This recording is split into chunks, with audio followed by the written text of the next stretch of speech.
voice. Hey guys, it's your girl Kiki. Yes, guys, I'm coming back at you, honey. I'm coming back at you with another reaction video. Yes, this one is, guys, guess what? The judge raises his voice while questioning Trump's attorney. So, guys, come on, let's check it out, and we're going to chop it up a little later, okay?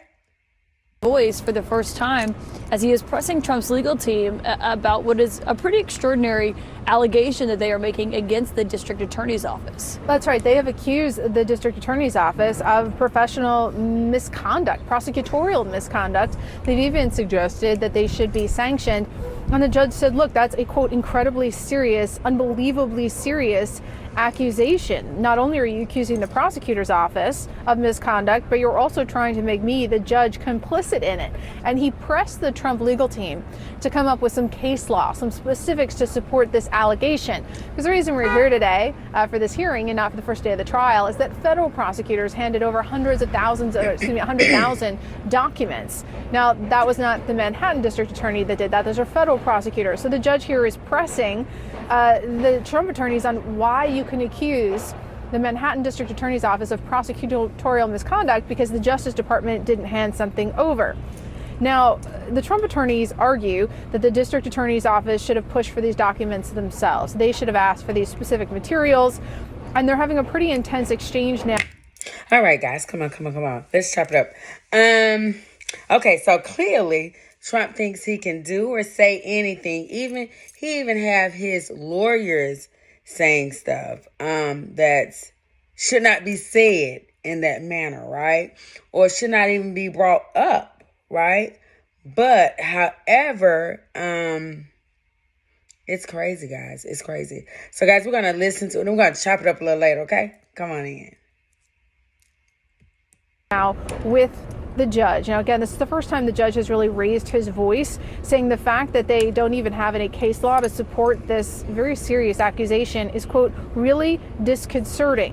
So our colleagues tell us that the Judge Juan Merchan, he has been pretty level throughout the hearing, but he's gotten a lot more animated. And it's interesting because this shows that he is not going to tolerate just these throwaway accusations that someone is corrupt, right? Or that they're engaging in misconduct. And he is holding their feet to the fire, asking for actual proof, support, case law for this accusation. So this is significant and maybe a preview of how the judge will handle this trial. And when Trump's legal team walked into this, Kristen, I mean, they clearly don't seem to actually think they're going to get it dismissed, even though they are asking for that and a delay if they don't get it dismissed. What was their tactic kind of going into this today when it came to these documents? Because right now, documents that they believe they'll have to review before this case can proceed. What they wanted to do here is to try and explain that every single document that was turned over was relevant in some way, because the more documents that are relevant of this 100,000, the longer that this trial will be delayed, because then the legal team will have to actually be able to go through that. So really the strategy here is how can we draw this out as long as possible? As we've talked about, part of that is also, can we push this up close to the November election? They believe the closer this gets to November, the more difficult it's going to be to have a trial at that time, the more politically explosive it's going to be at that time.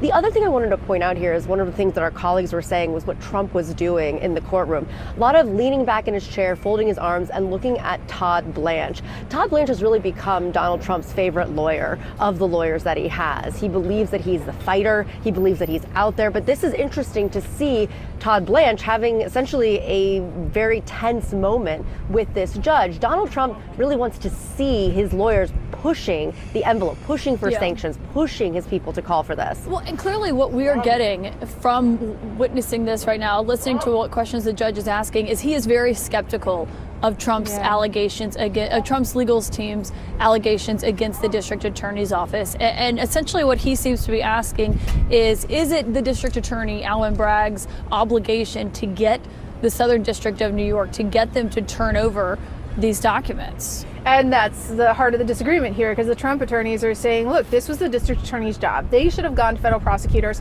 and asked for all of this. But the judge is pushing back on that, saying, no, it's actually not, he calls them the people, because they represent the people of Manhattan, the people's job to do this. And I think this is important because this is showing that the judge, not only is he upset at the fact that they made this accusation, and cannot support it, he's really showing how he's going to handle a criminal trial here. He's not going to allow the Trump team to get away with making accusations they cannot support with facts or case law. And that is significant because, as we've reported so many times, this is part of defending the former president. You are not only playing for either judge or jury, you're also playing for your client and playing to your client often. And that can be difficult for attorneys when they're in a courtroom, particularly in front of a judge who here is going to make you show your work. And they got one delay here, but it's not clear that they're... All right, guys. So come on. So look, guys, really, honestly, the math ain't mathing up, right?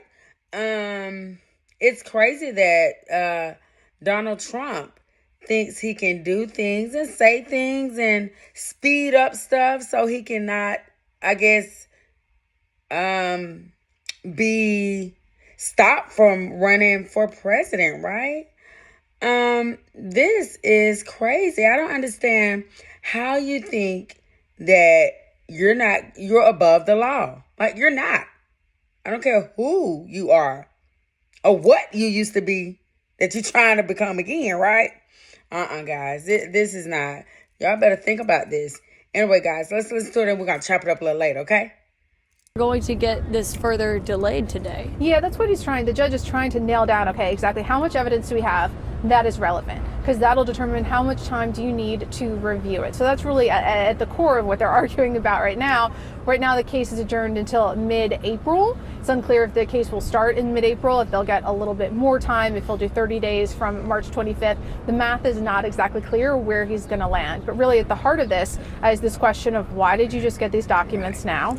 And of these, how many are really relevant? How many do you need to review to be prepared to defend your client? And the reason this matters is because if someone's at home, wondering why do I care if it's the district attorney's obligation or the Southern District Attorney's to turn over these documents about Michael Cohen, it matters if this does get delayed even just by a few weeks, because it could clash with other trials being set, with the documents case being set, with the federal election interference case once we hear from the Supreme Court. If this case goes forward later, it could push those cases later, which would be a win in the Trump legal team's eyes. Well, and I'll tell you that they thought this was a huge win. I mean, just this delay till April 15th. They were fully 100% planning to start their trial today. They believed they were going to. They were planning a schedule around it.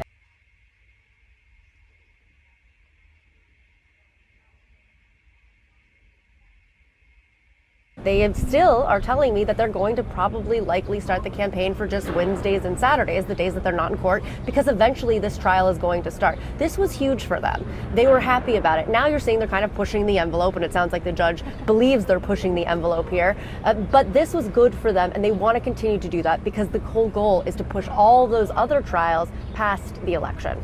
All right, Kristen Holmes, Paula Reed, Jim, obviously what is clear and what we are getting out of the courtroom right now is that this judge is deeply skeptical about the claims being made by the Trump legal team. The big question, of course, is whether or not that affects when he sets that trial date and if he does so by the time they leave this courtroom today.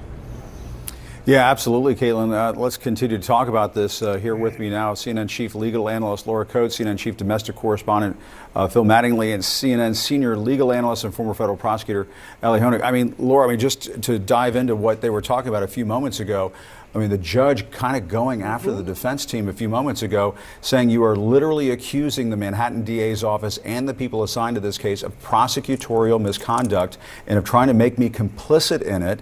And you don't have a single cite to support that position. That is not a good sign for the defense. Good for this judge for standing up to this issue. It is a huge accusation that every prosecutor takes very seriously, because it's not just you standing up there. Remember, we're very interchangeable as prosecutors. It is on behalf of the jurisdiction itself. You are accusing the jurisdiction and the people of that jurisdiction of committing some sort of misconduct against this person. If you do not have a way to back it up, you should not say it. And this is a distinction between the court of public opinion and a court of law, where a judge is going to say, well, what do you have to support this? It's not a tweet. It's not a Truth Social. It is a courtroom where you're telling me that they have withheld documents from you intentionally with an eye towards taking away your due process and your fair trial. If you don't have that, you cannot say it. And so this judge is already telling us that they intend to ensure that this will be done by the book. You've already gotten one delay, but a delay based on nonsensical rhetoric or hyperbole or simply a lie is not going to cut it, nor should it. Yeah, I mean, Ellie, it's one thing for Trump to say whatever he wants. His lawyers can't do that. Yeah, that's in front of a judge. Absolutely right. I mean, a lawyer is an officer of the court. You can't just spout whatever you want unless you back it up. I mean, this is, as Laura said, this is not the political campaign trail where you just say whatever you want, fire off whatever you want, and it sort of plays itself out. You have to back up whatever you say here. And the key question that the judge seems to be focusing on is, was this some sort of intentional withholding of documents, or was it inadvertent? And I will tell you that this type of problem where prosecutors realize sort of late in the game, whoops, we have all these extra documents we should turn over. It's not great, but it happens quite frequently because you're responsible as a prosecutor for everything in your possession. Now, that's been expanded over the years to include, for example, police officers, FBI agents who you may be working with. And I think the question this judge is probing is, does it include holding the state prosecutors responsible for what the feds had across the street? And it seems like he's leaning towards an answer of no. And does that mean that the judge says, okay, well, just to cover our bases here, we're going to push this trial back a little bit longer? I mean, is that the potential outcome here? It's conceivable, but if you're able to review the documents in time, in a timely manner, and they do not include things that are going to delay the prosecution's case or the defense's ability to actually defend themselves against the accusations, you would not give a gratuitous delay simply because you are alleging misconduct. It's got to be tied to something for a reason, and every prosecutor wants to ensure that the next case they prosecute will also be given the same credibility and integrity assigned as this one. And so this judge is not going to likely allow for simply a statement that is inaccurate or unsubstantiated to say, all right, well, you know what, because it could have happened, I'll indefinitely give you a delay. You know what's interesting about that, particularly in this case, on this day, when he's also dealing with what Letitia James, the New York Attorney General, what he's facing with the effort to try and secure a bond, also in the wake of the E. Jean Carroll defamation case, which he's already secured a bond for, more than $90 million, which is, I think, hampering his liquidity a little bit right now, I would presume, is consequences, right? It is a different ball game in the court of law. And I feel like we've been talking about this or around this over the course of the last several months because it hasn't actually been happening. We saw it play out in the defamation case. We saw it play out in the New York Attorney General's case where he lost that case when it came to fraud. When he's in a courtroom, the antics don't play.